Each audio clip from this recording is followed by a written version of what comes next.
নমস্কাৰ প্ৰিয় দৰ্শক, আপোনালোকে চাই আছে দৈনিক প্ৰতিদিন সংবাদ আৰু দিবলৈ মুহূৰ্তৰ এটা গুৰুত্বপূৰ্ণ খবৰ। এবাৰ বঙাইগাঁও জিলাত সংঘটিত হোৱা এক ভয়ংকৰ দুৰ্নীতিৰ তথ্য পোহৰ আহিছে। ২৬টা বছৰে ভাৰতীয় ৰেলৱে মালগুদাম শ্ৰমিক সংঘই শ্ৰমিকসকলক প্ৰতাৰণা কৰি অহাৰ এক গুৰুতৰ অভিযোগ উত্থাপন হৈছে আৰু এই অভিযোগ উত্থাপন কৰিছে ইণ্ডিয়ান ৰেলৱে ৱৰ্কাৰ্ছ ইউনিয়নে। হয়, ইণ্ডিয়ান ৰেলৱে ৱৰ্কাৰ্ছ ইউনিয়নে এই গুৰুতৰ অভিযোগ উত্থাপন কৰিছে যে তেওঁলোকে ২৬টা বছৰে শ্ৰমিকসকলক প্ৰতাৰণা কৰি আহিছে। আপুনি শুনি আচৰিত হ'ব যে এই শ্ৰমিক সংঘটোৱে তেওঁলোকে যি প্ৰতিশ্ৰুতি দিছিল ২৬টা বছৰে সেই প্ৰতিশ্ৰুতি আজি পৰ্যন্ত কাৰ্যকৰী কৰা নাই।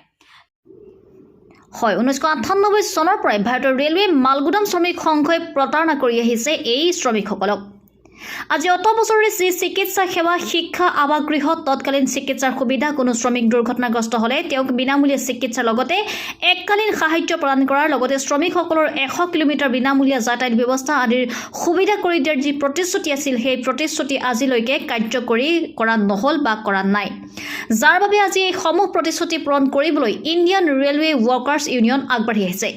উল্লেখ্য যে ৰেলৱে বোৰ্ডে ৰেলৱে আন্তঃগাঁথনিৰ উন্নতিৰ বাবে ১২,৫০০ কোটি টকা আবণ্টন দিছিল ৰেলৱে বিভাগীয় কৰ্তৃপক্ষক, কিন্তু এই টকা মিছাকৈ ভাৰতীয় ৰেলৱে গুদাম শ্ৰমিক সংঘক প্ৰদান কৰিছে বুলি এক ভুৱা প্ৰচাৰ চলাই এক বিভ্ৰান্তিৰ সৃষ্টি কৰিছে শ্ৰমিকসকলক।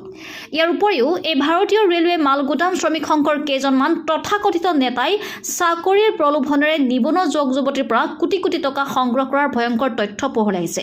এতিয়া IRWUৱে এই দুৰ্নীতি তথা ঠগ প্ৰবঞ্চনাৰে ভৰা BRMGSSৰ বিৰুদ্ধে অসম চৰকাৰ তথা ভাৰত চৰকাৰক CBIৰ দ্বাৰা তদন্ত কৰি এই ভুৱা শ্ৰমিক সংগঠনটোৰ ওপৰত বিহিত ব্যৱস্থা ল'বলৈ দাবী জনাইছে। লেবাৰৰ এটা গোডাউনৰ যিটো ৱাৰ্কাৰ্ছ, আমি ইহঁতক লেবাৰ নকওঁ, ৱাৰ্কাৰ্ছ বুলি ক'ম, ঠিক আছে।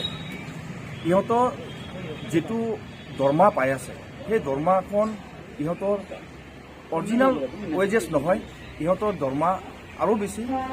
যিটো দৰমহা কনচাইনি দি আছে, সেই কনচাইনি দৰমহাখনে কোনোবা মিডিলমেন মানুহে তাৰ পৰা ভালকৈ মানে পুৰাপুৰিভাৱে লেবাৰৰ হাতত উঠাই দিব নাই।